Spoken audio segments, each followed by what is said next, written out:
Namaste and good evening to all of you. I have decided to speak tonight, given the fact that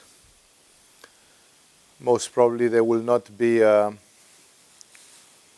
satsang, because it's the time of I have to double check if I got it right, that it's the time of the festival of the local Buddhist temple here, and there will be it will be a very, very noisy week. In the evenings there will be an incredible level of noise, and because of this many activities are cancelled in that week. And I wanted to talk a little bit about the connections between yoga and parapsychology, since we are having a workshop coming up in a couple of weeks, a workshop which has not been done in Agama for the last 10 years, for more than 10 years, and therefore which is very rare and which was extremely well received in its time. It gave to people huge inspiration to improve their practice and to do additional things. And that's why I wanted to outline some of the elements, like what is this story with parapsychology. For most people, parapsychology is a mysterious science, a mysterious name, and then it can sound very dry scientifically. And what has that got to do with our pranayama and headstands and tantric practice? Like, yoga life seems to be very different. The daily life of the yogis in the school seems to be very different from some scientific study, and therefore for many people it is a little bit confusing. They think maybe it's because Swami Vivekananda has had a background in physics and engineering, and it's a sort of connection with that, and therefore for many people it's unclear. What has that got to do with spirituality, with healing, with different accomplishments from yoga? How can such a thing help us in, like, yoga in Agama, for most people who get to know it, is remarkable. It's awesome, it's astonishing, it's wonderful. It's a great yoga, and anybody who bothers to perform it for 3 weeks, 4 weeks, 5 weeks, 6 weeks, 10 weeks gets excellent results from its practice and knows practically that these things are working and that a lot of things are happening.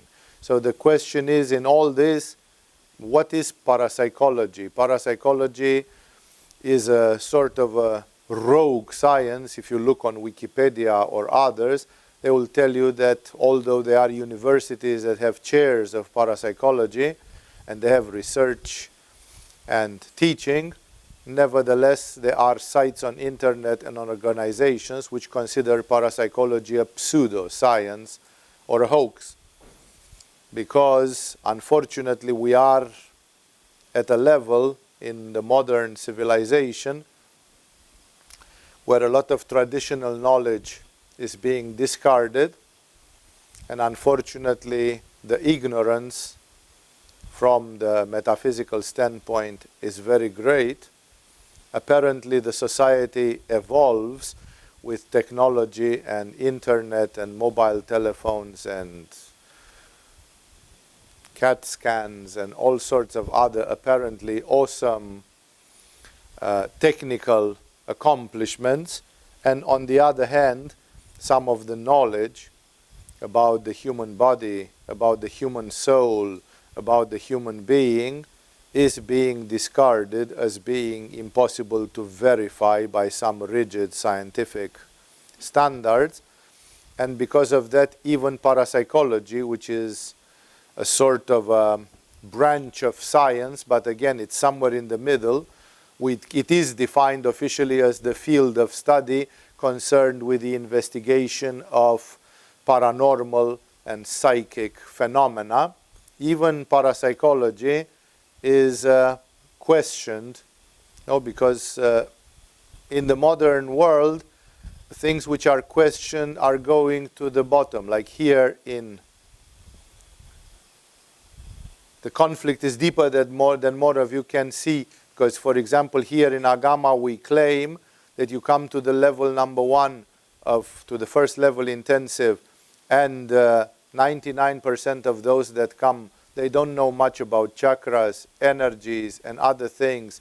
And then it takes 3 weeks, 4 weeks, 6 weeks of practice, every day, study. And for some people it takes more than 6 weeks, so that you start feeling the prana. In the beginning, when you do your Padahastasana or when you do your Tadasana, you are just visualizing the energy, you are just imagining the energy, but your body is a little bit numb, your system is numb, and you don't really feel. If you put your arms up, you feel that the blood circulation is slowing down, and somehow your hand is getting slightly numb because of a poor blood circulation, especially when you hold your arms up for 5 minutes or something like this.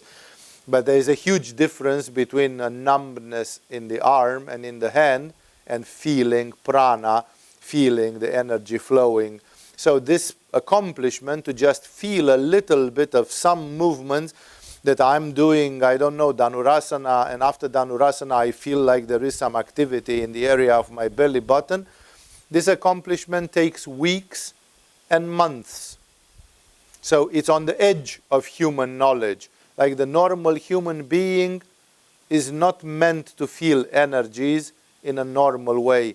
There is a sort of a wall of silence. There is a sort of a karmic wall of ignorance in which a human being is not meant to see, feel, perceive things beyond a certain limit. It's like beyond a certain limit, it's forbidden territory, or it's restricted territory. Some mystics, some seers, some prophets, some exceptionally gifted human beings have stepped in that territory, but for the rest of the population, which is like 99.9% of the population, that's alien territory. So there exists a certain karma, and that karma has many implications. If you would perceive the astral body, you would perceive your dead parents, and you would be talking to them, and then you wouldn't be sorry that some people have left the physical world and died. How much suffering because of people dying. Every generation suffers that the previous generation has died, and other things similar have happened. And actually, if you would be a clairvoyant with that level of consciousness, you wouldn't suffer at all. You would be completely happy that some people have died and they have gone to a better world. The astral world is higher, it's more comfortable. Unless you go to hell, then it's not that comfortable. No? So it's like there is a lot of stuff which our ignorance prevents us from seeing. If you would see the pranic energies, you would see that a person suffering from a cancer or suffering from, I don't know what, asthma or something, a hepatitis or something, is lacking some energies and is not circulating well some energies, and you would realize immediately that by transferring this energy or by transferring this energy, you can even obtain phenomena of healing. How many of you have not seen or heard of relatives, close people, dying of cancer, dying of cancer, dying of cancer, dying of cancer? No, it's like, what is it? It's like a doom. It's like everybody is doomed to die. Women are doomed to menstruate. A certain percentage of the population is doomed to die of cancer. Nobody can do this. Nobody can do that. It's all sorts of restrictions, like a sort of a hypnotic order on the whole humanity, that thou shalt not go further than this. What is further than this belongs to God. It belongs to the spirits. It's kind of forbidden territory. And Tom, Dick, and Harry, the regular human beings, they have no access there. Parapsychology is the bold branch of human science which goes there. And because of this, parapsychology is hitting exactly against this wall of silence. That's why parapsychology, which is trying to put on the table and to say, are you kidding me? No, there are people who doubt the existence of telepathy. It has been proven by military research 60 years ago that there is telepathy. Like, we don't need to prove it, it was proven. But if you read about it on the internet or something, you'll see that 50% of the people, the rationalists, the so-called rationalists, no, they say, nah, it's not sufficiently proven, right? Like you have to, why? There is a sort of a stubbornness, like some people, and it's beyond themselves, they dig their heels, it's like a resistance. No, no, no, no, no, no, no, no. By somehow I'm hypnotized that at any cost, I should not let humanity know that there is telepathy. I should not let humanity know that there is an etheric body and that there is prana or a vital force. I should not let humanity know that the soul still exists after the physical body has started beating its heart and the physical body is dead.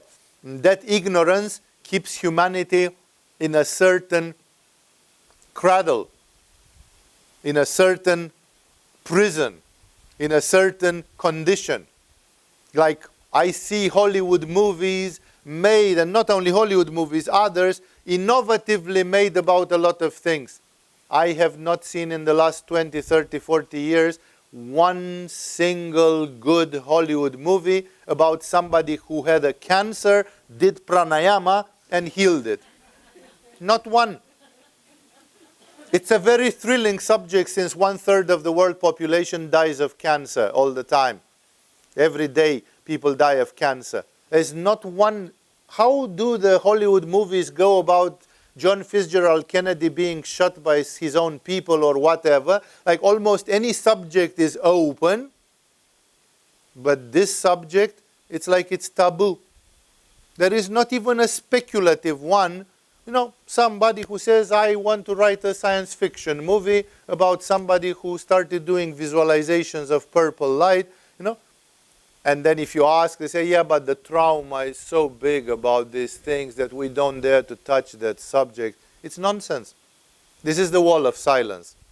The wall of silence is precisely forbidding humanity some things. There is a technology called hypnobirthing by which women can give birth without any pain.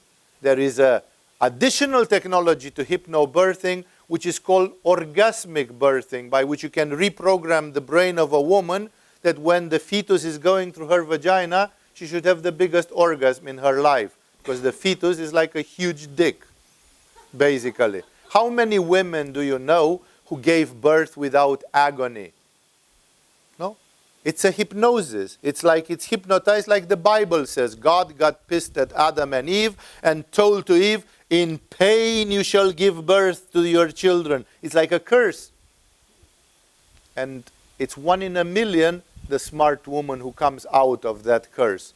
Exactly like it's 1 in a million the woman that stops her menstrual cycle and doesn't need to menstruate. No, because it's the curse of women that they have to menstruate. No, they don't.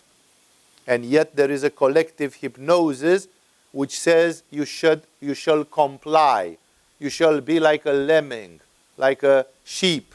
Whatever everybody does, you shall do. And in this, a lot of ignorance is included in this package, and it's very difficult to break these limits. In the Greek mythology, this was symbolized by the symbol of Prometheus. Prometheus was not even a god. He was a titan, like a powerful demon, in a way you can say.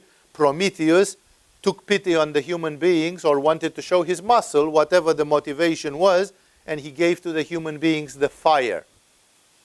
Guess what? Prometheus was chained to a rock, and an eagle was coming every day and devouring his liver for 1,000 years. And the conclusion of this is, he that brings the fire must pay. Humanity can't even get the fire, like become from gorillas to Neanderthal or whatever, Cro-Magnon man. It can't even do that without somebody paying blood. Later, Jesus came and got crucified. Humanity can't even go further without the Son of God being crucified and bleeding for humanity. This is how you pay the price to go further. How to get out of ignorance. How to break this wall of ignorance, because a lot of karma is at stake. That's why with parapsychology we reach to this level, and that's why parapsychology is an extremely challenging and wonderful field. Because for those that catch some of these things, it breaks your karma. It makes you go ahead in knowledge. Suddenly you understand and you see and you say, how doesn't everybody see this? It's incredible. And then on the other hand, for some people, it's like forbidden territory. It's like there is an invisible force that is constantly trying to bury parapsychology. And although experiments have been done and done and done, and occasionally you have a school, a university, a trend, or a genius that does some great breakthrough, no? Like Konstantin Raudive, a Lithuanian or Latvian engineer, was recording the voices of the dead. He recorded the voice of his mother after she died. No, so he could record it with an electronic device. No mediums or some, a machine, which some people could just manipulate that machine. It was a recorder of a special kind. How many of you have heard that there is a man who could record the voices of the dead? There was even a Hollywood movie was made after it called White Noise. So what I'm trying to say here is parapsychology is very controversial precisely because it's stepping on the toes of human ignorance, precisely because it's forcing the wall of human ignorance. And if you can say that, oh, I don't know, there was this Russian clairvoyant woman called Baba Vanga, and Vanga saw something of the future and we don't know, and that's all discussable. If Vanga had precognition, the correct scientific name is precognition, that you know things in advance, know things of the future. But with parapsychology, some of these things can be measured and evaluated scientifically. Like Vanga Dimitrovna, that was her real name, this Bulgarian woman, she's been dead for 20 years. This woman she got blind in a car accident, her parents died in that accident, and she remained blind, and she started seeing things in the future because she was knocked on her head. She luckily she lived in the communist times, and in the communist times you couldn't make crazy prophecies and stuff like this, like saying communism is going to die in 1990, because then that would be considered as propaganda against the government, although she was right, but you couldn't prove it. And thus, she was under supervision. And there was a great Bulgarian parapsychologist called Lozanov who had her in his care.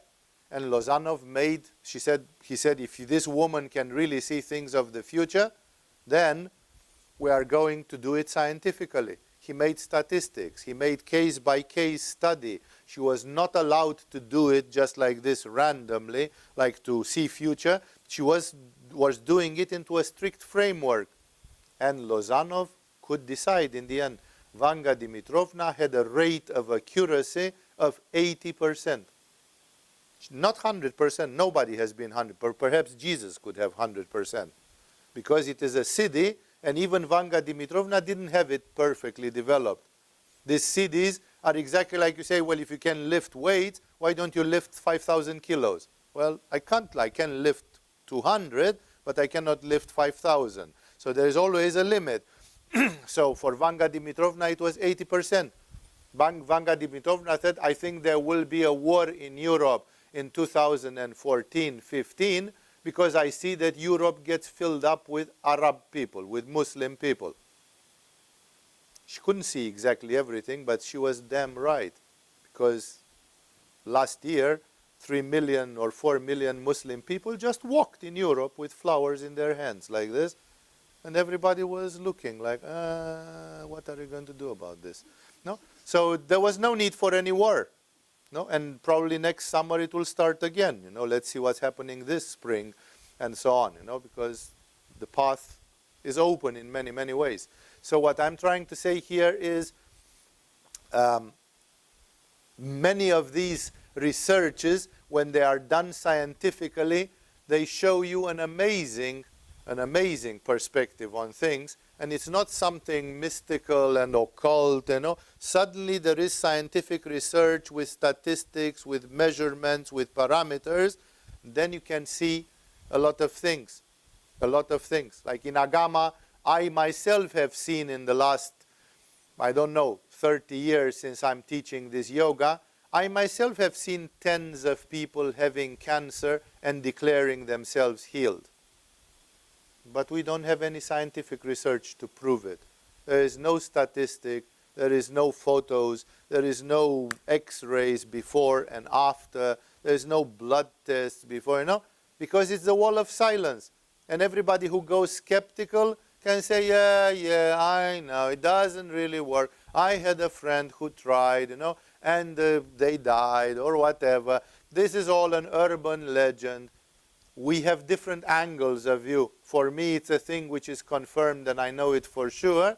For the people who are on the skeptical side and who are still hypnotized by the wall of silence, it's like, you don't know. You can never know. This is the huge difference. That's what I'm talking about. It's the permission to see or not to see some things. It's the permission to know or not to know. Most people are under the erroneous impression that knowledge is for free. Knowledge is never for free, as Buddha has stated it very clearly. And parapsychology is then very relevant because it gives us, it's the attempt of the human being to rationalize, to study scientifically, and to crushingly prove some things. And unfortunately, I can say that in a time like in Kali Yuga, in the epoch in which we live, parapsychology is doomed. Because if it were to prove conclusively and absolutely something, it would change the history of the earth.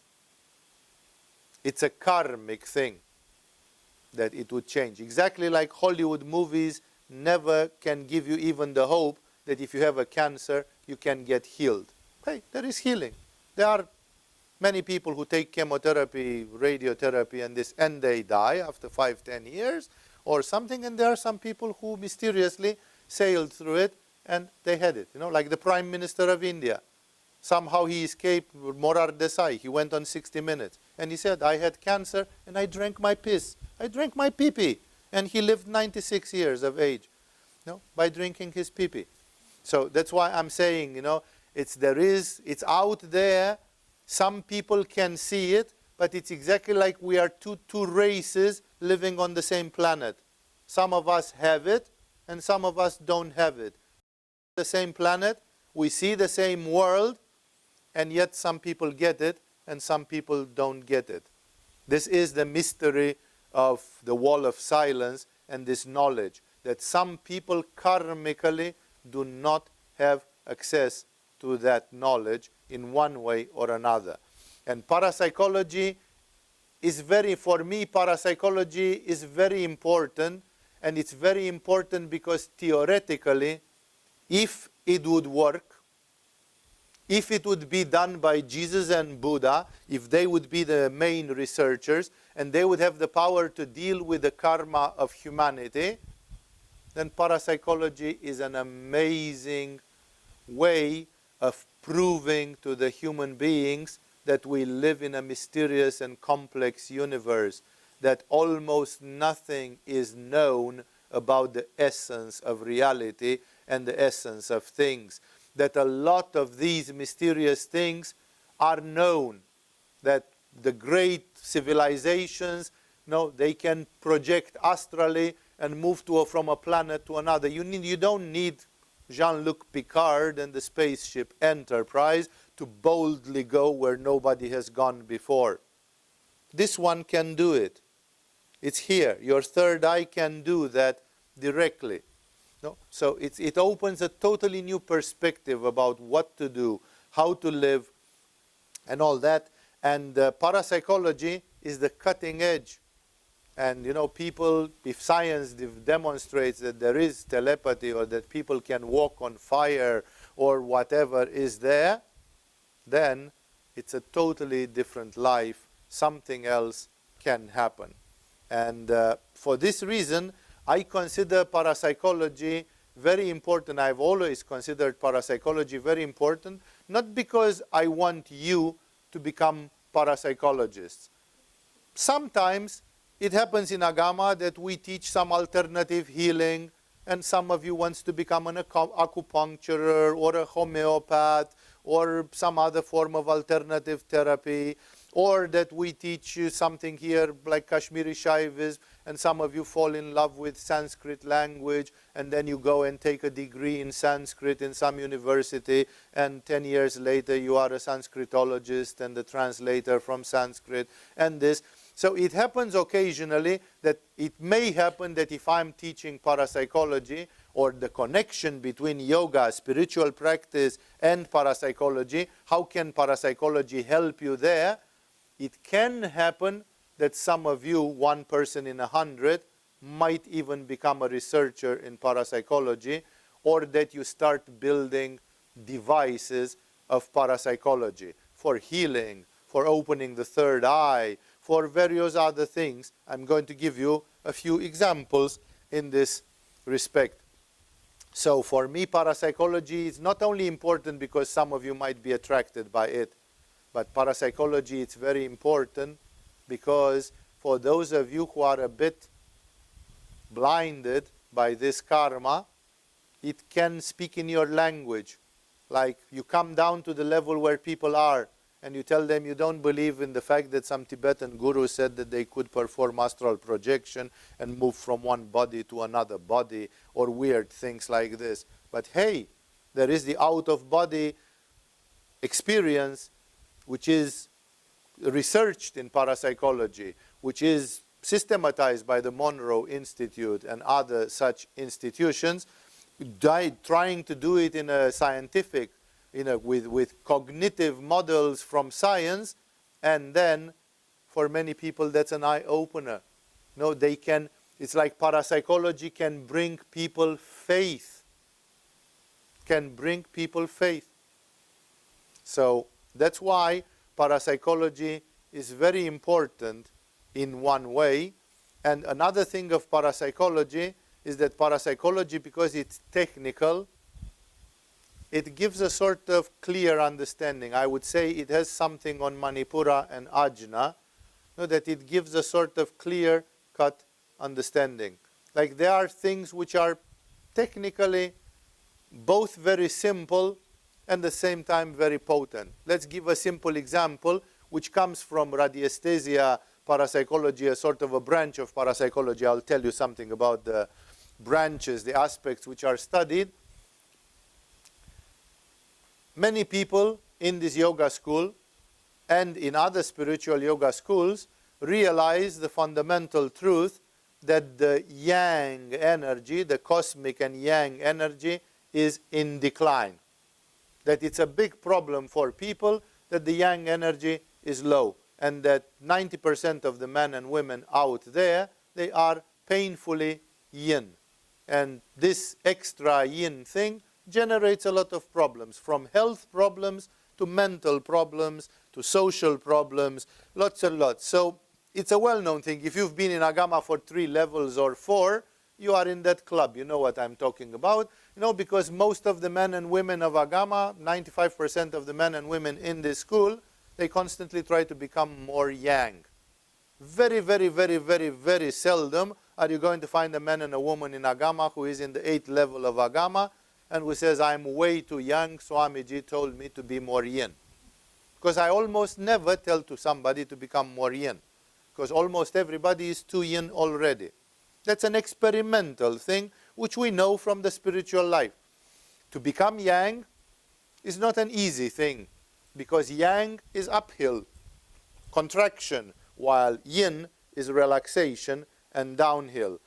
And thus, to build up yang, especially in a world like today, when you have to choose between eating yin food and yang food, and yin food is 10 times more delicious than yang food generally, then what is happening is that people have to work hard for becoming more yang. So here is a little thing from parapsychology. It has been discovered that silver support photos, that means photos which are made with some salts of the silver. Most of the photos, black and white and color, done until 20 years ago, until 15 years ago, were chemically processed. You went to a lab and you gave them your roll, and then they took it and they transformed it into photos. That paper and the film on which it was, it contained silver salts, usually silver nitrate, just to be more precise. But it was all based on different things of silver. Silver, like water, it's an astrological resonance. Silver, the moon, and water, they are in the same category, for those of you who know a bit of astrology. Silver has a strange memory. It has a sort of energetic memory, just like water has an energetic memory. And then it has been discovered through experiments in Radiesthesia and others, that a silver-based photo, which today you can't find, most of the photos which you get today are printed on a printer. They are coming from digital photography, and they are not with silver. It's just ink on a glossy piece of paper. So it has become very difficult to get silver photos today. Probably the only one which remains still in common use is the Polaroid photos, these instant photos that a large camera produces in 1 minute or 2. So a silver-produced photo is in resonance with your aura, is in resonance with your energy. It bears a correspondence. There is a sort of holographic resonance between your being and energy and the photo, which was taken for you. And therefore, they have discovered that if you do some things to the photo, it is as if you did the same things to the body. And here comes a simple one. In nature, spinning clockwise is yin, like when you do this, and spinning, rotating counterclockwise is yang.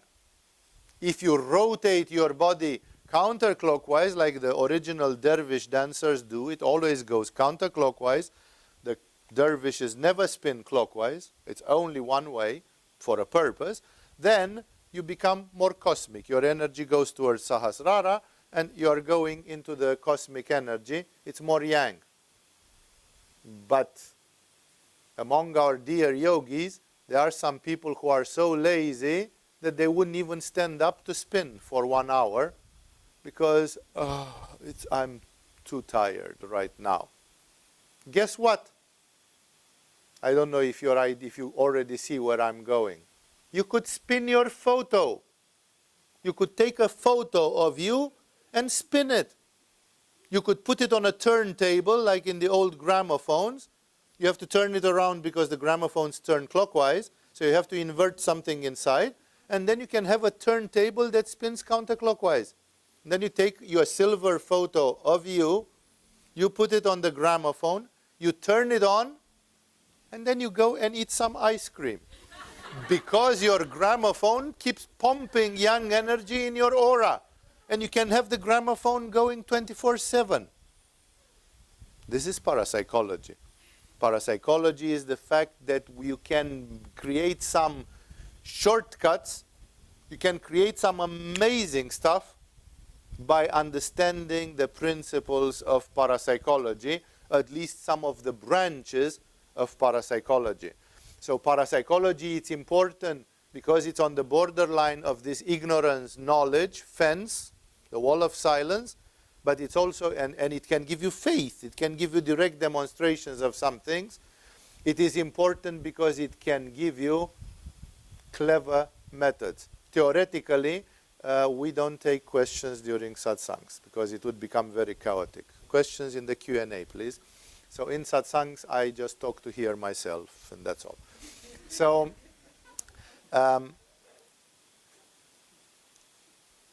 there are, therefore, many, many amazing things that can be achieved by understanding parapsychological things. For example, modern psychological research amounted, hypnotherapy and others, the study of hypnosis and other altered states of mind, it amounted into the discipline which today is called NLP, Neuro-Linguistic Programming. And many NLP people, just to show their muscle and to show you how to have faith in yourself, that, hey, you are much more than you think, like Anthony Robbins does this 5 times per year, unleash the giant within or whatever, unleash the power within, they do fire walking. They devised a method in which they make you sing and breathe for 2 days, for a day and a half, and in the end of the second day, they make a 6-meter long bed of coals, and you just walk on it. You dance on fire, on burning coal, which you wouldn't dare. Well, what would that take without NLP? Like NLP is using a lot of shortcuts and hypnotic things, and how would you do that without the NLP?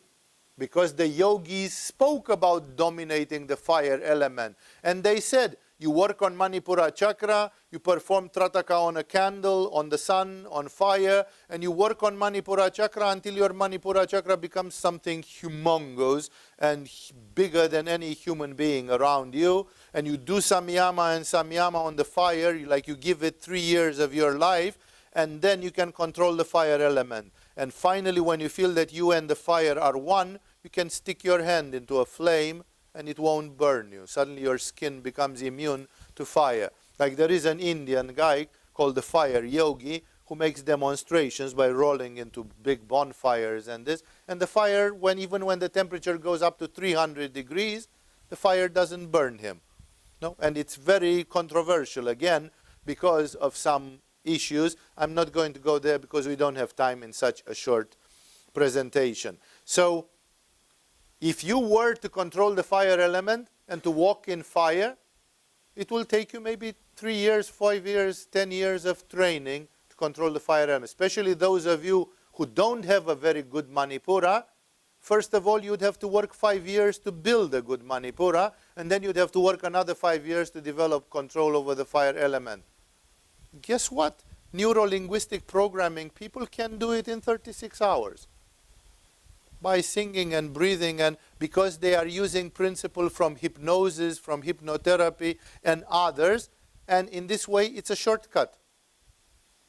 The yogis from 1,000 years ago would have been thrilled to know some of these tricky modern principles by which you can demonstrate some things, understand some things, achieve some things. That's why in yoga, parapsychology also gives us shortcuts. I remember first time when I saw an orgone energy accumulator, that's a radionic parapsychological thing, derived from the work of Wilhelm Reich. It was built by a Danish engineer. I was living in Denmark in that time, and I heard somebody told me, there is this engineer who built an orgone accumulator. And I'm going to him, and he had built it Danish quality, like really, really nice quality, splendid workmanship, and it was a real good accumulator. And when he heard that I was doing yoga and I was interested in parapsychology and this, then he invited me to, he said, you want to go 30 minutes in it or something? I went 30 minutes. I tried to feel the energy. I asked him, do you use it? He said, yeah, in the beginning when I built it, I was very enthusiastic about it. And I tried it, but then somehow it was like an old toy. I kind of got bored of it. And right now it's sitting there in my back room, and I'm maybe once a month or something, I remember. And I asked him for curiosity, can you feel the prana, the energy? Because normal people don't feel the etheric body or deeper than that. And he confirmed, he said, no, I can't feel anything. I'm going, and I know that it has an energy effect. And I said, don't you observe any result? And he said, actually, now that you are asking, there is a weird result which this thing does to me. He said, every time when I'm going in this orgone machine for 30 minutes, in the next night, I have a nocturnal emission. I have an ejaculation in my sleep. Like, that machine was really working. It was filling him up with energy. And he could even see the tip of the iceberg. Because after he did a 30-minute session in an orgone generator, he was having nocturnal ejaculations. Like, he was so full of energy in his Muladhara and Svadhisthana that he was losing, like he was 50-something years old.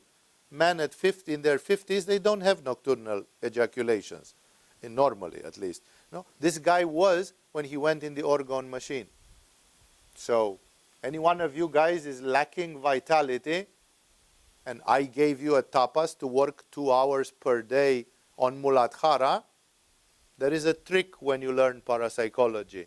You could spend 3 weeks building yourself an orgone generator. It's not rocket science, it's possible. And then every day you could go in the orgone machine for half an hour as part of your revitalization practice. So, how many hours of yoga should you have to work on Muladhara and Svadhisthana to bring you at the level of vitality where next night you have an involuntary emission? Of course, that's not positive, by the way, for those of you who studied yoga and tantra. I'm not saying that you have to do yoga until you start ejaculating in the night. I just mentioned it like a landmark, like for an ignorant person, a sort of like, whoa, that means something. It must be doing something since that is happening.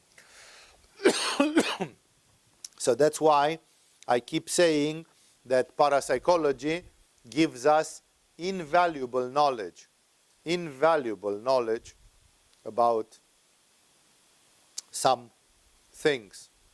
And it works for everything, from health to energy, from relationships to paranormal abilities. Anything, there are many, many things known in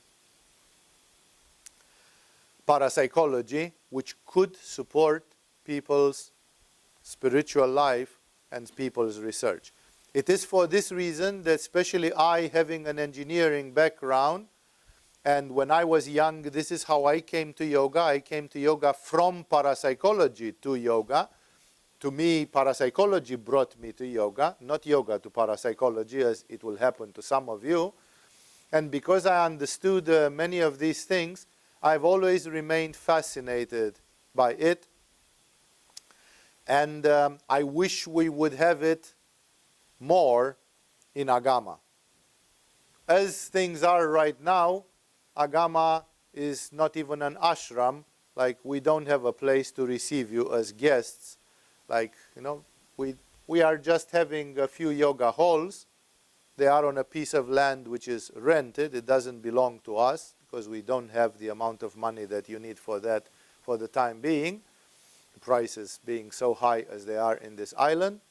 And therefore, we don't have the possibility to build. But if we had the yoga ville, I, like Aurobindo, sometimes dream about an island where we'll have all the skeptics out of the island and we'll have just yogis, perhaps butt naked, doing tantra from morning till evening or whatever. Perhaps it will be the most naughty island in the world. But we will have a yoga. If it's not an island, at least it can be a virtual island. It can have some. And there we could have a lot of things. And one of the things which exists in my dreams would be that for those of you who are inclined towards mixing spirituality with technology, there will be some laboratories of research in parapsychology, alternative healing, alternative energies, free energy, anti-gravitation, and all these kinds of things. If we had enough of a society, enough of a yoga ville, enough of a yoga city or of a yoga land where we could go in those directions. Because precisely people like those who are in yoga, they are free from this hypnosis. There is nothing, you don't know. This skepticism and this blindness, it doesn't exist very much in the yoga world. So many of you would be mentally and karmically qualified for investigating exactly these borderline domains, these borderline fields of human knowledge, and amazing things could happen. Here and there on the planet Earth, there are small groups of alternatively oriented people who are doing sometimes very beautiful things. So, this being said, I was just trying to show why this parapsychological knowledge is invaluable. Because either it solidifies your practice, it gives you faith, or if not, it teaches you a million technological tricks that you can use and which are astonishing, outstanding. This being said, let me use the minutes which follow in telling you a little bit what does this field of study consist, like which are the main directions. Here in Agama, especially in the workshop which comes, we are approaching one or two of these directions. We don't have the time for the others. They are about, all in all, about 9 directions of study in parapsychology. And I'm going to tell you a few words about each and every one of them, especially encouraging you in like what has been done and things which have been verified in the laboratory, because sometimes people can't think it, can't believe it. Parapsychology researches, on one hand, people's extrasensory perception. ESP. ESP, extrasensory perception, which means if you can have knowledge, not through the 5 sense organs, but in other ways. An example of extrasensory perception is psychometry. Let's say this object belongs to somebody. That person can be present or not, known or not. That person can be dead. This could have belonged to Milarepa in the 12th century. And psychometry means that you can take it in your hands. You as yogis would know that the left hand would make more sense because it's the yin one that feels, the more sensitive one. And you take it in your left hand, you close your eyes, and you try to see to whom it belonged, and to see, was that person having a liver disease or not? Like to know psychometrics, to measure psychologically, to be able, it's a sort of a clairvoyance in which you start from an object or from things like that. That's called psychometrics, and some people have obtained remarkable effects through psychometry. I can give you examples, but if I give you an example for each and every one of them, we'll stay here 6 hours, because there is a lot of stuff in parapsychology and a lot which has been done. We're talking about university level research, documented, and scientists that knew the protocols of science, and still they are accused by some people that, it's pseudoscience, it's low quality science, and so on. I leave it up to you to see for yourselves. There are books of parapsychology. One of the ones which I recommend often to people is a book, a rare book, published by Stanley Krippner and John Wade, 2 leading American parapsychologists, and which is called Future Science. Future Science is a book written by about 25 different authors, each and every one of them, like Russell, Targ, Puthoff, and others, Lozanov and others. It's written about different subjects in parapsychology and different experiments in parapsychology. Like when you read a book like that, your jaw is dropping completely, because you never learned in school that humanity does that and can do that, and some of those things have been measured, you know. Like today, people quarrel if they are chakras and all that. Wake up, there is a Japanese researcher called Hiroshi Motoyama who measured the chakras electromagnetically and electrostatically in the 1960s and 70s as a book of scientific research. And yes, Manipura chakra is not in the solar plexus. No, quit that nonsense. Manipura chakra measured electromagnetically is in the belly button. It reacts to sensors here, not here. And therefore, like a lot of this controversy could be just flushed down the toilet. Until now, people say, oh, there is the yellow chakra placed in the solar plexus. Those people are sleepwalkers. They are zombies. They live in an illusory world. The chakras have been measured electromagnetically solidly by a Japanese scientist. No? So I could give you a lot of stuff for each and every one of those, but I'm just opening the doors a little bit. It's not my intention to amplify this knowledge too much in the workshop which is coming. In the workshop which is coming, it's a workshop. It's about practical things, like which are the practical methods outlined in yoga and in parapsychology about this or that.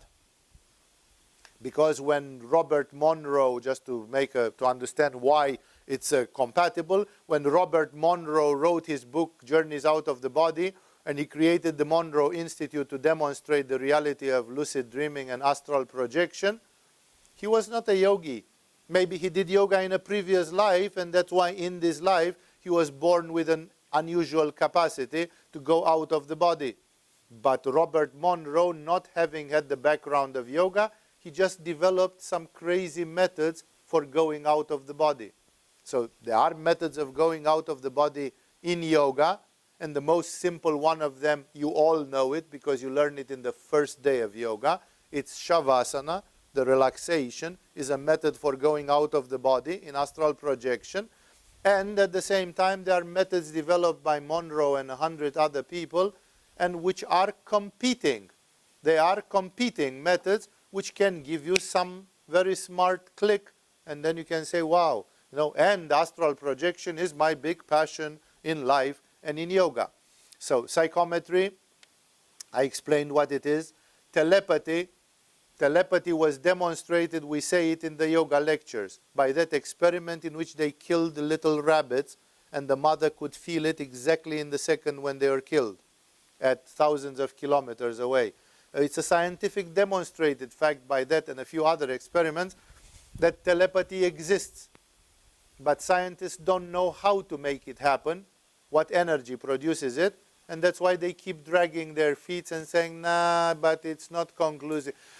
What more conclusive than that you want? That the transmission of information is simultaneous between two events at 5,000 kilometers from each other. So telepathy, there are many things about telepathy, and many of you don't realize that there are about 3 or 4 or 5 different degrees of telepathy. Not all telepathy is the same. Like some forms of telepathy are classified actually as empathy. Empathy means that you feel the emotions and not the intellectual thoughts of somebody. In parapsychology, they are also studying in the same, this is the same bullet, still is the first domain. They are studying the hypnotic phenomena and their implications. Under hypnosis, people do amazing things. Here in Agama, we occasionally offer hypnotherapy and so on for some things, but we don't go in the direction of that. Under hypnosis, people can see through opaque bodies. People can do incredible stuff just because they have been put under a state of hypnosis. And thus, there are many hypnotic phenomena that defy understanding. No. Hypnotic phenomena by which somebody is hypnotized by telephone or by video link and undergoes 3-hour-long major surgery with no anesthetic. No anesthetic, and the hypnotherapist is not even in the room. The hypnotherapist is 3,000 kilometers away and Skypes. And it is, you can see it on YouTube. These images exist on YouTube and other places. You can see them, but mysteriously nobody seeks for them because everybody is hypnotized not to seek and to just sleep, sleep, sleep, forget, forget. There is only just a material life, a bourgeois, little boring life. Keep sleeping, one day you will die, and then you are going to be very, very frustrated that you died and you wasted 80 years of your life without going into things that really matter, without going into things which are the cutting edge and where the big transformation could happen. Another field of parapsychology which is related with extrasensory perception, the second one, and which is considered separate, is the study of the human field of energy. Either you can see it or not, like auras, Kirlian photography, the dermal optical perception, the plant perception. There is research done, for example, which shows that a plant, if you put electrodes on a plant in certain ways, it's not just, there's a way to place electrodes, and if you place electrodes on a plant and then you take a knife and head towards it from 6 meters distance to kill it, with the clear intention I'm going to cut it, the plant reacts before you reach near it. Like when you are 5 meters away and going, the plant spikes. But the plant has not got eyes, ears, or any known sense organ. So how does the plant know that you are coming to kill it and experiences fear?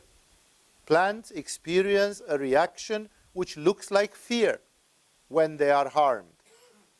So this is measured. It's like I don't need to speculate or to write a science fiction like The Happening of Night Shyamalan, where the trees get pissed off at humanity and they start poisoning it or something. This is not a science fiction movie. This is research which was done 20 times over.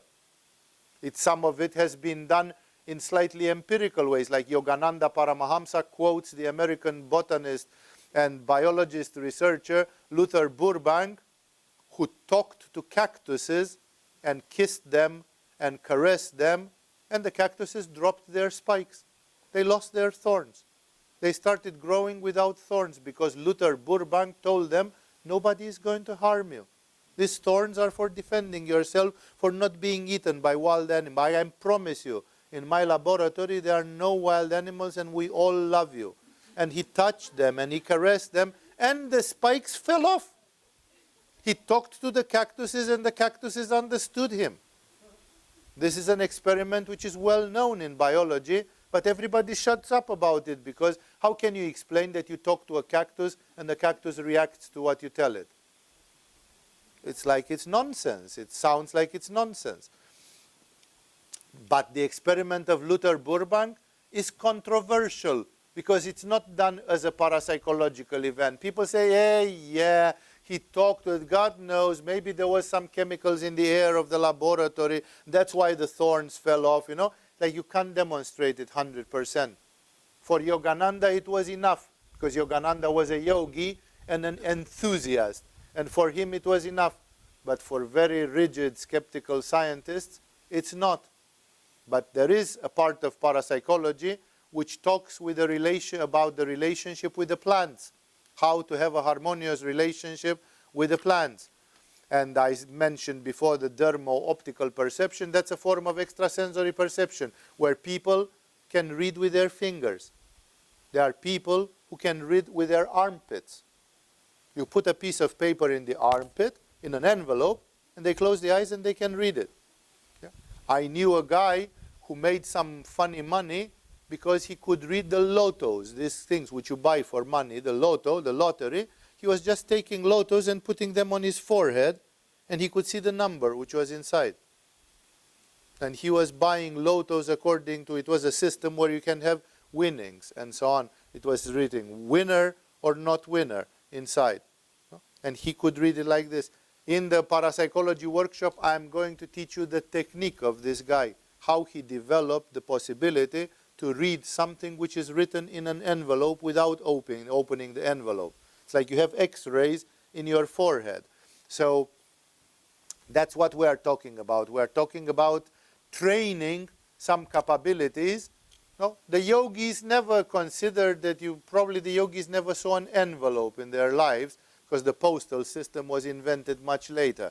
But the yogis never thought about having a closed thing and looking at something which is inside it. Like you make a box, you put inside an unknown little object, and then you put it here, and you try to see with X-rays from your third eye what is inside there. But it can be done. It's a training, and it can be researched mathematically and statistically. Like you can see your progress day after day, that you are actually getting that ability. The third domain of study of parapsychology is studying the mysterious and very, very complex ability of the human beings called clairvoyance. There are men and women who are endowed with various forms of clairvoyance. And clairvoyance means anything from seeing auras to knowing people's emotions and mind. Clairvoyance contains precognition, like knowing things in advance, seeing things of the future. It involves retrocognition, like seeing images from the past and knowing things from the past where you have not been physically present and nobody told you what happened. It involves the famous remote viewing, which means seeing things at a distance on the planet Earth or in other places, like a sort of projection of the mind. And part of our workshop is going to be concentrated on some of these techniques, most of them related to Ajna Chakra. It's one of the main themes of the workshop, to dwell into clairvoyance and all these things, remote viewing and so on, as they are from the standpoint of yoga and as they are from the standpoint of parapsychology, and thus seeing the hybrid methods building those bridges. The third domain where you find, the fourth domain where you find parapsychology interested is the famous science of radiesthesia. Radiesthesia means that the human beings can perceive radiations of different kinds with their body. It contains the mysterious science of dowsing, people who go with dowsing rods or with pendulums, and they can find out lost objects and other such things. For example, the famous paranormal person Uri Geller, who amused himself with bending spoons and other funny things, that is mentioned in another chapter of parapsychology, was bitterly contested. James Randi and a few other skeptics, they tried to make mincemeat out of Uri Geller, that he was a hoax and a crook and so on. Uri Geller discreetly, outside of the television screens and the limelight, oriented himself towards radiesthesia because he discovered he was good with radiesthesia, and he made a private business where he was dowsing, that thing of finding lost objects or finding underground resources is called dowsing. And he did dowsing in North Africa for oil and water. And Uri Geller is a multi-millionaire because the companies paid him the money. He had contracts, like if I find oil, every time when I find a purse of oil, a bag of oil, you give me $100,000. And they did. And he found the oil, otherwise he wouldn't have gotten the money. So I'm simply telling you all these things to see that there are lots of urban legends about this. There is a guy called Gary Null, if I remember correctly. I might be wrong about the name. He wrote a book which is called Pendulum Power, and somebody was writing about him. It was written in a book. I can't tell you if it's true, because a lot of shit is written in the books. But it was said that this guy, trying to demonstrate the abilities of radiesthesia, he was using a pendulum for guessing, and he went and made the demo. He needed sponsorship and support, and he made the mistake to ask for that sponsorship and support from the US Navy, from the US military, because they had huge funds for research and this.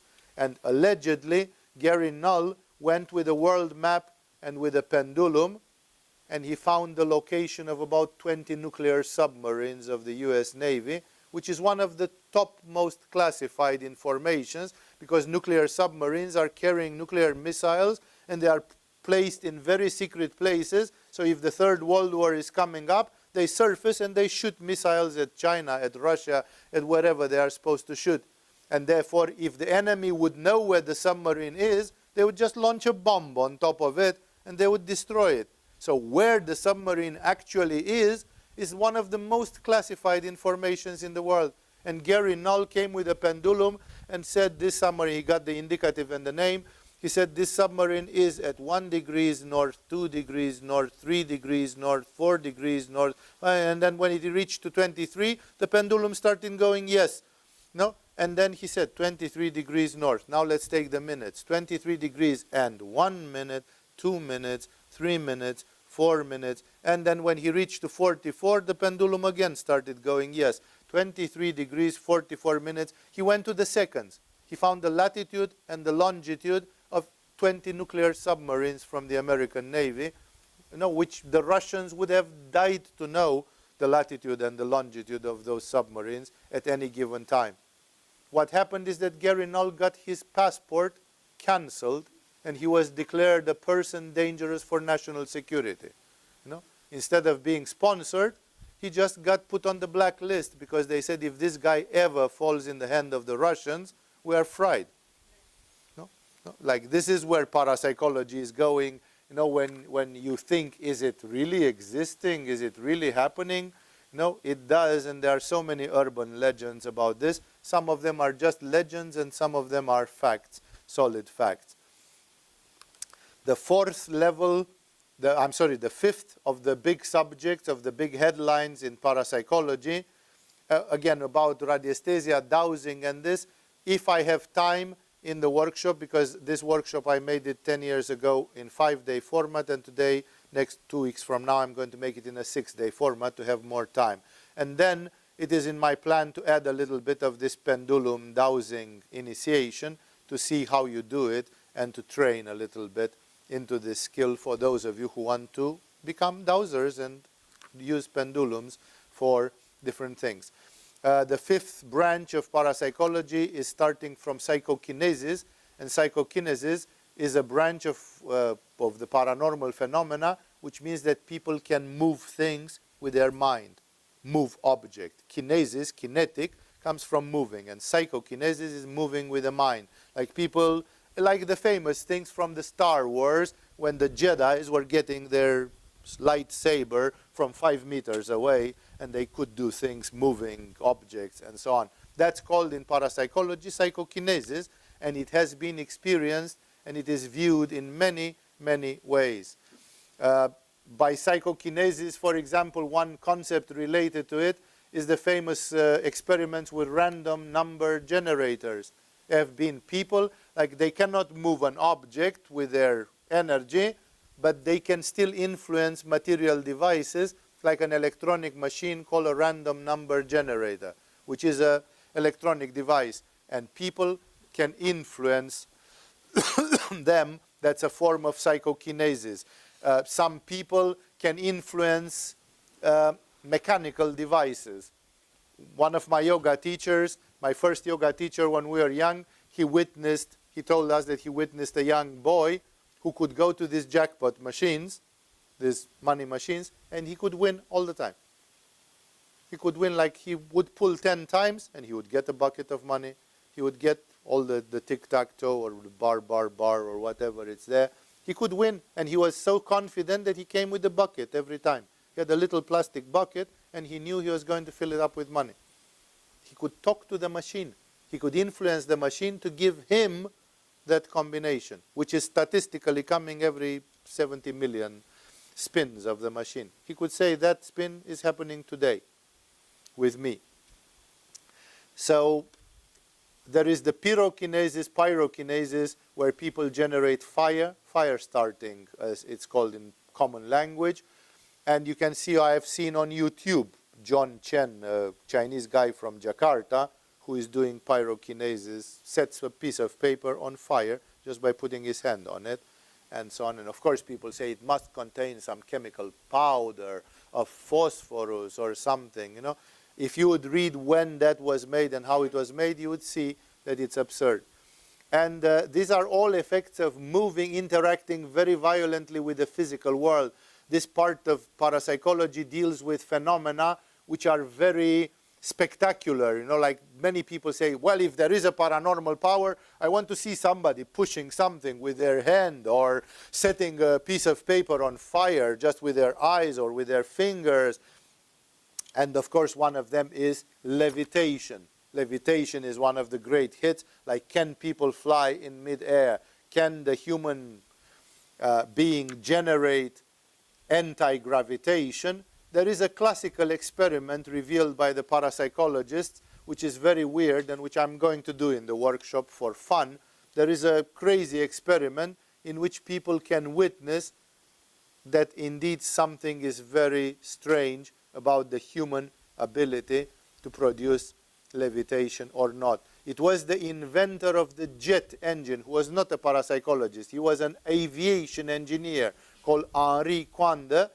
Henri Coanda is the man who invented the jet engine in 1912 or something, and then the first airplane with jet engine came up in 1940, 30 years later. Like they couldn't even build jet engines, and he invented it in 1910.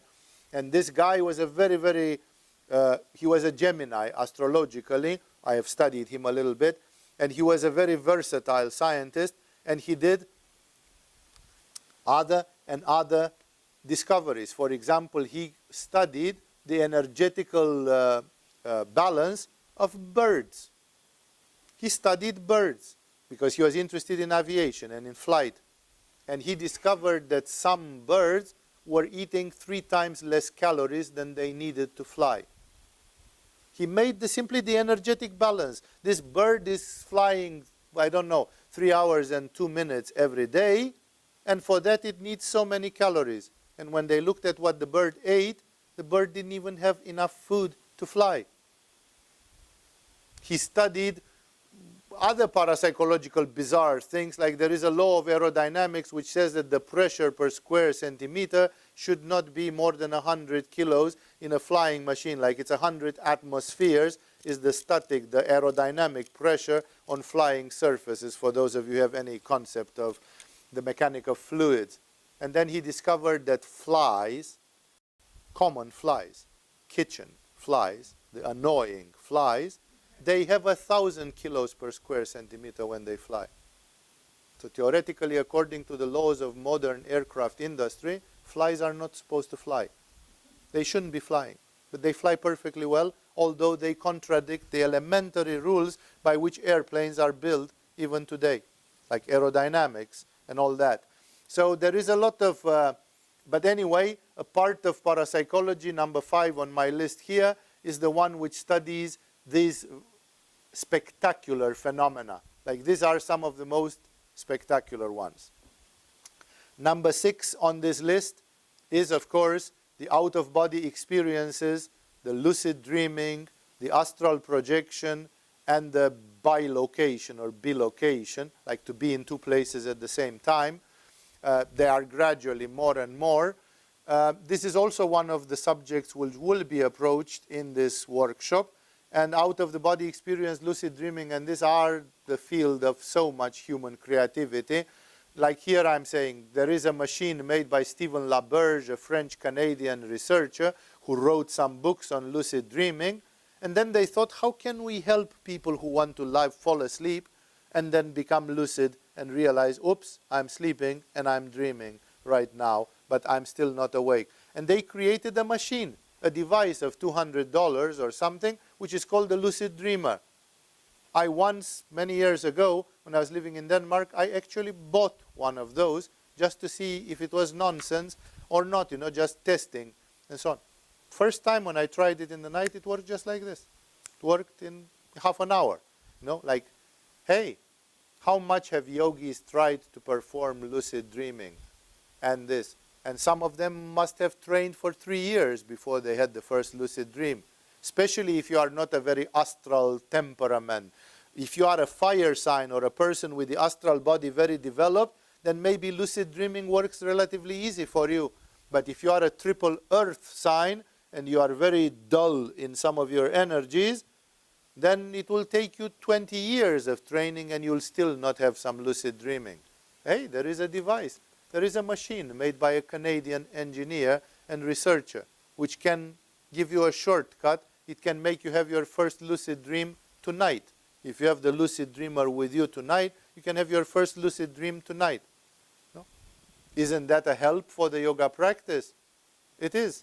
And that's why I'm saying it's, if you learn some of these technologies and science of it, there are lots of shortcuts which can be used. For example, Robert Monroe, he found ways of producing out-of-body experience by his technology, which he called the binaural beat. Binaural beat means that you put 2 very near sounds in the 2 channels of a stereo, like 400 cycles per second in one ear and 404 in the other ear. And when you put them, this creates a phenomenon which in vibrations, it's called beat. It has a beat. It's exactly like a person limping on one foot. It's boop, boop, boop, boop, boop, boop. It creates a beat. This beat can hypnotize your brain into having out-of-body experience. No? So, hey, somebody has spent 30 years trying to find out a modality to help you with some things. And so it's not only yoga. But of course, yoga gives something else. Yoga says, if you focus on your third eye, that's going to be 10 times easier. So what if you do 30 minutes of yoga on the third eye, and then you lie down on the bed with a binaural beat headphones, set of headphones on your ears? Sometimes suddenly you have 5 times the chance increased to have an out-of-body experience because you mix yoga and parapsychology. Like, it doesn't mean that the traditional knowledge is not good, but it means that there have been many creative, visionary, and intelligent people who are not into yoga. Not all the geniuses was born into yoga. There were many geniuses who didn't have anything to do with yoga. And if they were geniuses, they may have brought a very spectacular contribution, and there is nothing wrong with bringing it into your yoga practice or into your concerns. That's why parapsychology enlarges the horizon of your practice brilliantly. The seventh field in parapsychology is one of the fields which gives a bad reputation to parapsychology because it touches one of the religious sensitive things where especially materialists, atheists, and rationalists go apeshit on this one and the next one because it's about the near-death experience. It's about the survival of the consciousness after the physical death. It is about, of course, reincarnation, and it's about transcommunication. The transcommunication is the one which Konstantin Raudive discovered in the 1960s or 50s, and it is also called electronic voice phenomenon, that with specific electronic devices, you can actually record the voice of dead people in special conditions.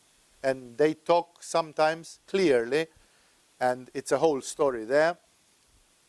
So, of course, this spook, like people say, okay, I can understand that you want to study levitation and pyrokinesis, because that's but now if you come and tell me that you want to study the near death and survive, like this is mystical.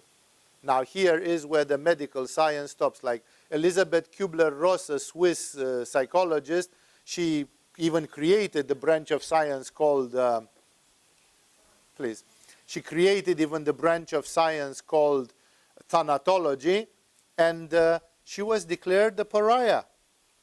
This woman wrote a brilliant book. Read it. See what's wrong with that book. Her first book is probably her most brilliant and breakthrough book, Elisabeth Kubler-Ross, on death and dying. Medical research done in Swiss and other country hospitals about and it's the psychology of people about to die, who go through the 5 stages of grief and death, such as denial and anger and all those things. No, it's a remarkable study.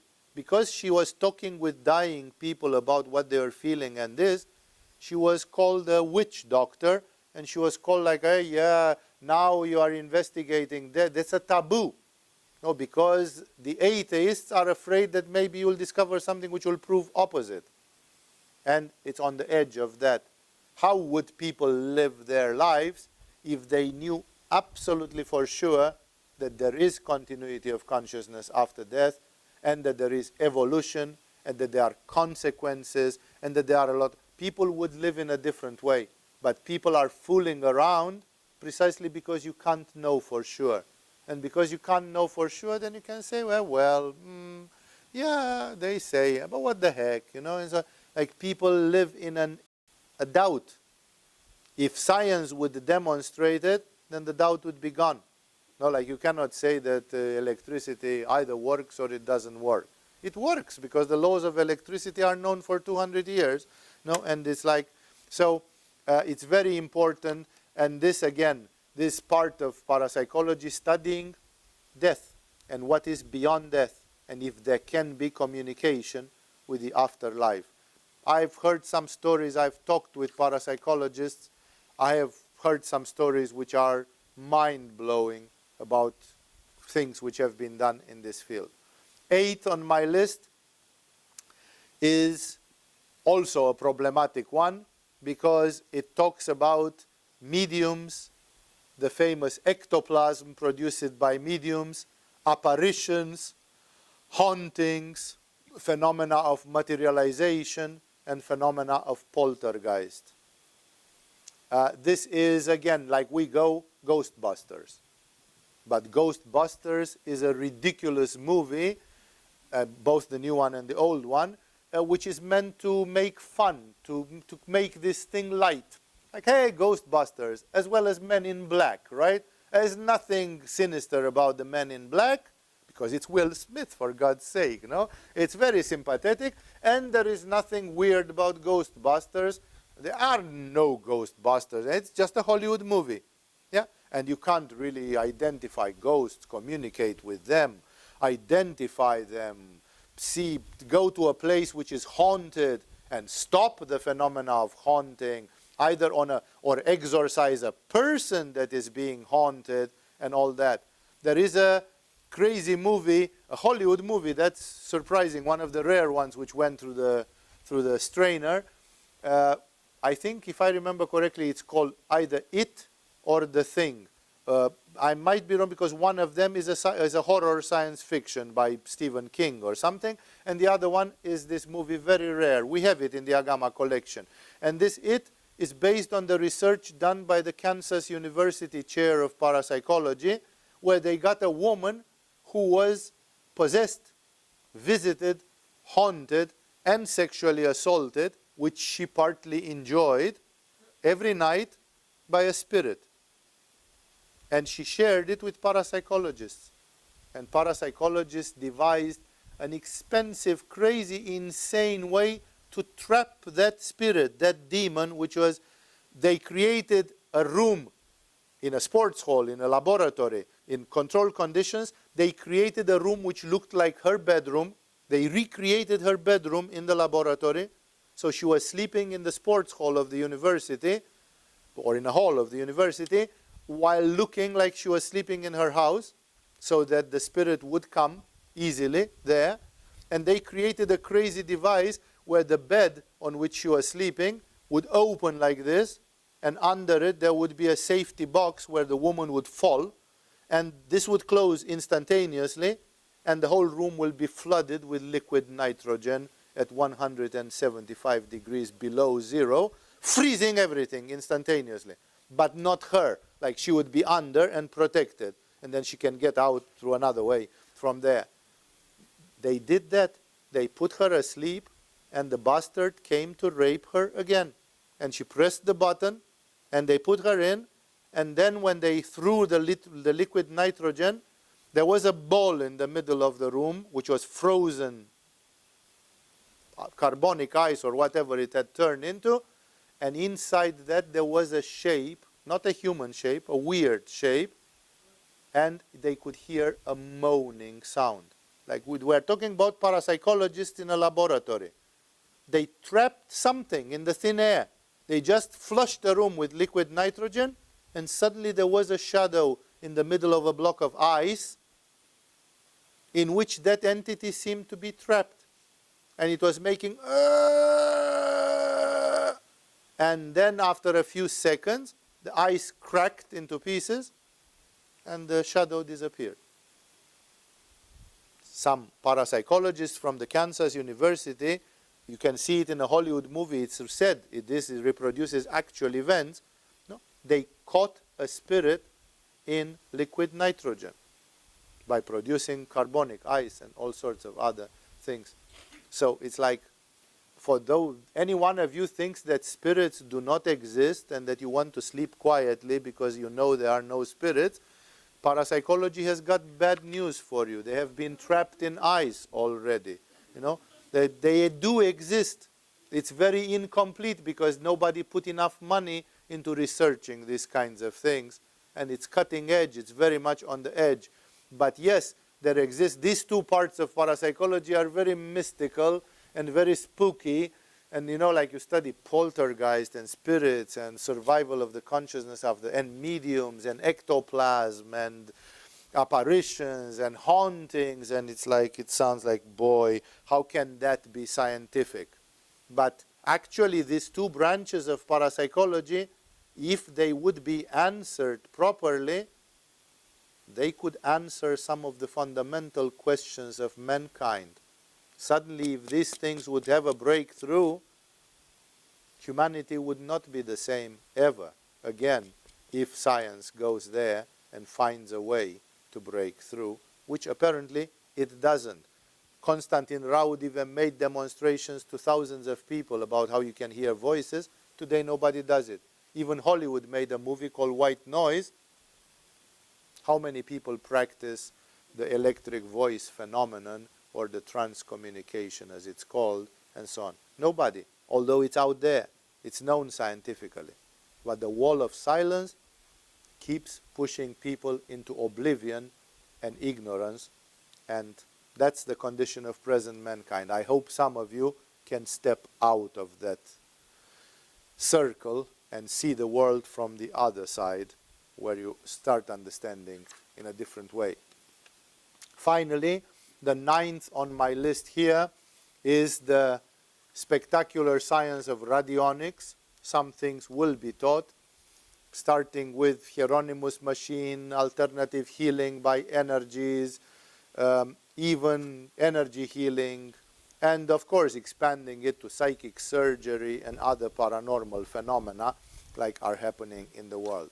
Actually, with radionics, people are coming to the place where almost any new energy is being studied in this field of radionics. I could give you like free energy. No, free energy is not parapsychology, because it has nothing to do with psychology. Free energy would be a sort of alternative field of science. So, however, parapsychologists, because they are on this cutting edge, sometimes they reach to this limit, they reach to this extreme levels of human knowledge. Know that if you study levitation, and you see that there was some Christian saint who levitated hundreds of times, it was a commonly known thing that this man was flying like a butterfly, you know, that they had to tie him with chains because he was destroying objects in the church, because he was just losing himself in prayer, and then he was flying like a balloon through the church like this, and he could top down statues, and so they had to tie him so he stops flying. No? There are concrete stories about such persons and so on. But then if somebody flies, that means it's anti-gravitation. It's the dream of so many scientists for the last 200 years that there is a way to reverse gravitation and to produce anti-gravitation. Then next time when you would go home, you wouldn't have to fly an airplane. You'd have your own anti-gravitation thing, and you just fly home, just by yourself. That would change humanity totally, if anti-gravitation would be a technology which would be available here and now, like that. So that's why I'm saying some people, when they stumble into radionics and this part of parapsychology, it becomes a sort of paraphysics, a sort of metaphysical science of physics, natural science. It becomes not parapsychology, but para-natural science, because it addresses free energy, anti-gravitation, and other such thrilling subjects, some of them which are absolutely major. Right? Today, we suffer from lack of energy. Then they tell you that you generate too much carbon dioxide, and that's why you destroy the nature. There are other scientists who say this is bullshit. It's just meant to keep people busy, exactly as it was the dolphins and the whales in the 1970s, and ecology and the green movements. These are just thrown by Rothschild and Rockefeller to keep you busy with trinkets, while they buy Africa and they buy South America and they buy everything. And meanwhile, normal people say, but we have to save the whales. There's nothing wrong with saving the whales, by the way, but it's considered by conspiracy theorists to be a total distraction. And the same thing with the carbon dioxide obsession, with the global warming of today. And therefore, if there suddenly would be free energy, we'd be talking about something else, because people say, ha, the mafia, the conspiracy, these people, they keep you enslaved with fossil fuels. They don't want to give you technology, and even the solar energy and this, they are too expensive, and they don't give you the best of the best, and everybody is bound to use fossil fuel and pollute the planet. What about free energy, which is supposed to be drawn directly from Akasha, directly from the cosmic void and so on? That would change the history of the earth forever, Because if everybody could produce free energy as much as they wanted in their homes, then we are talking about a totally brave new world. It's a totally different world in which you don't have to go and buy gasoline for money for your motorbike, but it runs with free energy and it has anti-gravitation. So you, instead of driving, you're flying your motorbike for free, no, or something. That's another world we're talking about. It's another humanity. That's why I'm showing to you that all these things are on the edge of the knowledge. They are on the edge of this wall of silence, and that's why parapsychology is so powerful, so thrilling, and it has the advantage that even for those of you who are not technical persons, it can still give methods, methodologies, and like not all of you in this room will become crazily talented in producing radionic phenomena. But on the other hand, there are simple things like the Egeli wheel or the rhombus of I forgot whom, what was the diagram called, by which you can make easy transfer of energy from one person to another person, and things like this, which nobody knows. And they are out there, they exist out there, but somehow they are like under the radar. It's like a parallel reality which exists. And again, of course, that in the New Age field, with so many Svadistanistic crazy people, and with so many money-greedy people, of course, unfortunately, parapsychology, precisely because it goes under the radar in this way, it's also very easy to fake. There are people who, in the name of parapsychology, they are selling buckle belts which are made with tachyon plastic. As far as my knowledge of physics and alternative science and parapsychology goes, there is no tachyon plastic. That's just a hoax. But they are selling millions of dollars worth of tachyon plastic to New Age, naive, candid people who believe that they are buying I don't know what.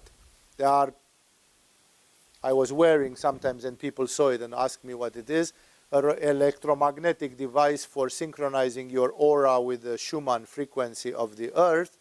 And then you hear people saying nonsense. Some people, I've read it in at least 10 places on the internet, that the Schumann frequency of the earth has modified. Like they should be shot, you know, they should be put against a wall and machine gunned, you know, the people who say such nonsense, you know, because you cannot modify the Schumann frequency of the earth. Those people don't even understand what the Schumann frequency is, how it is calculated, and why, although it's pretty simple. No, it's because they are static waves, they are static oscillations which happen around the ray of the earth. It can change only if the diameter of the earth changes considerably. Only if the size of the planet earth changes, then the Schumann frequency will change. No? And presently it is as it was always at 7.63 or whatever it is. It's 7 cycles per second, somewhere there. It's never been modified. And other people, on the other hand, they say, no, I met this one. There is a device in Eastern Europe which is called torser, and torser is supposed, basically what torser is, it's some resin, some sort of plastic containing some mineral particles, some particles of metal, which are compressed, and they are compressed while there is a magnetic field happening around that thing. And they say because it was compressed while the magnetic field was there and then it solidified in that way, then it channels energy one way or another. It doesn't. It doesn't. I have seen electromagnetic devices that could generate a Schumann frequency. But just a piece of resin with some metallic insertion into it, it doesn't do it. But people believe this torser is sold for, I don't know, 100 euros or something like this, and I think they must have sold 1 million of them. No? People are buying it because it has good advertising and it sounds scientific. People say, ever since I bought the torser, I have no more pain in my shoulder. The pain in my shoulder has disappeared. No? And then if you go and ask Maha, she will tell you that there is a 40% placebo in any medication that we take and other such medical research, you know, and that doesn't demonstrate anything. And thus, this rabbit hole is very deep, and I presented you tonight with some of the thrilling ideas from parapsychology, and now you understand that some of them can be used for yoga. Either you are interested in healing, or you are interested to improve some things in your daily life, or you are interested in paranormal abilities. And even when you are interested in opening your crown chakra or some spiritual breakthrough, some of these things can be of great use. That's why, for me, having had the privilege to understand parapsychology and see some of the things which were done, I always wanted to preserve it. It's not very hot, because I'm not doing it every year or every 2 years, simply for the fact that we're getting swamped with all the need to do the Tantra workshops, the art of dying, the metaphysics, and the 100 others which we do. And seldom people will have the perseverance to work with parapsychology. I wonder, after this and after the workshop, if there will appear a radionic or box, or if there will appear orgone generator in Agama. Last time when we did it in 2006, a Canadian guy, next day he built an orgone generator, which was in the healing center for a few years, but it was made of cardboard, and the cardboard got mossy due to the humidity here, and eventually it fell apart, and now we don't have an orgone box. But we had an orgone box in the healing center before, and there are so many things which I did not mention, such as the pyramid energy, the pyramid power, which I have experienced with for years. I've done experiments personally with it, and it works in wonderful ways. What the water energies, as in the research of Schauberger, of Quanda, of Masaru Emoto, of what is happening in homeopathy and homeopathic remedies, what is the memory of water, and how is energy transmitted through water, and in very simple things, like some of you says, I have no Manipura, I need more Manipura, and I'm working 2 hours of yoga per day on Manipura. But there is some, and you can say, can you do more? Can you do 4 hours? Oh my God, it's so difficult to do 4 hours of yoga on Manipura. Okay, 2 hours is your limit, then how are you going to go beyond that? Well, you take a bottle of water which is green, of a certain color, you fill it up with clean spring water, you put it in the sunshine for 2 hours so that the water gets irradiated by the green color of the bottle, and then you drink it. And by drinking green water, the water is not green, it's still water, but it's irradiated with green color, that increases your Manipura chakra. And here is easy yoga. Easy yoga by just putting a bottle in the sunshine and then drinking it in the evening. No, it can increase. No, instead you can't do 4 hours of yoga, but you can do 2 hours of yoga and drink solar irradiated colored water. And thus, there are so many things which are coming into it, in synergetics, the use of brain machines, which we once upon a time used to have even in our shop here, because it's a splendid instrument. And I didn't mention too much of Wilhelm Reich and the orgone energy, the cloudbuster, and all sorts of things, even for changing the weather. And I didn't speak about Peregrino Ernetti and his chronovision machine. And we didn't talk about a lot of radionic things like Abrams and Hieronymus. I'll show you in the workshop a typical radionic machine and how to work with it for those of you who are interested in going in that place. And again, I have a list here of things which have been done, and some of them which I held them in my hand. I saw them, which were amazing. And all in all this comes under the headline of perhaps the most thrilling of the modern sciences, which is parapsychology, and which has just the problem that it forces people's karma. It pushes people's karma beyond a certain limit, and that's why the people who are dealing with these things, they know that eventually it is on the edge. Like we know that some people will understand and use these things, and some people, like, it will never become main trend.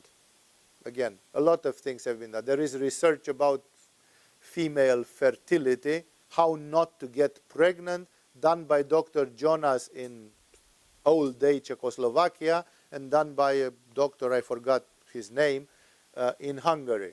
In communist times, under communist rulership, they found an astrobiological method to calculate the fertility rhythms of the women so that they could get 99 precision, 99.7 in one of them, precision. They even found out that the method allowed you to determine the sex of your child without in vitro insemination or anything like this. Did you hear? Are women using the method of Jonas, except in Agama? Are women using the method of Jonas and the other fellow, whatever is, Balog, I think, Dr. Balog, or something?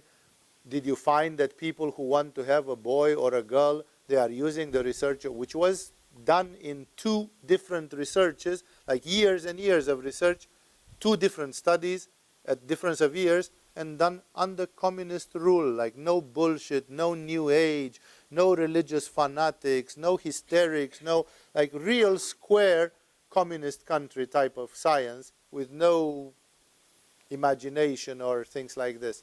No? That's why I'm calling your attention on the fact that we live in a mysterious world where some people get their hands on some things and it works for them, and then their neighbor in the next bungalow lives in total oblivion and total ignorance of the same thing. They live on the same planet, they live in the same place, but their reality is very different because it's on different levels.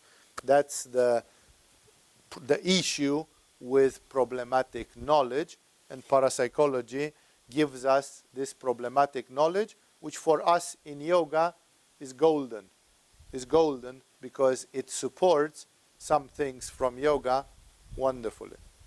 I remember when my friend Sahajananda was telling me that he read a book which was giving some research in telepathy.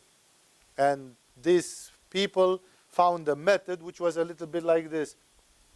2 people doing telepathy. One stands there and looks that way, and the other one stands by that board and has a marker in their hand and draws a line. And they draw a line and then they stop. And when they stop drawing the line, and it was not audible in any way, then the other person has to say, "Top." And they would draw again, "Top, top." Like, when do you feel that the other person... This was the method which produced the highest result in telepathy.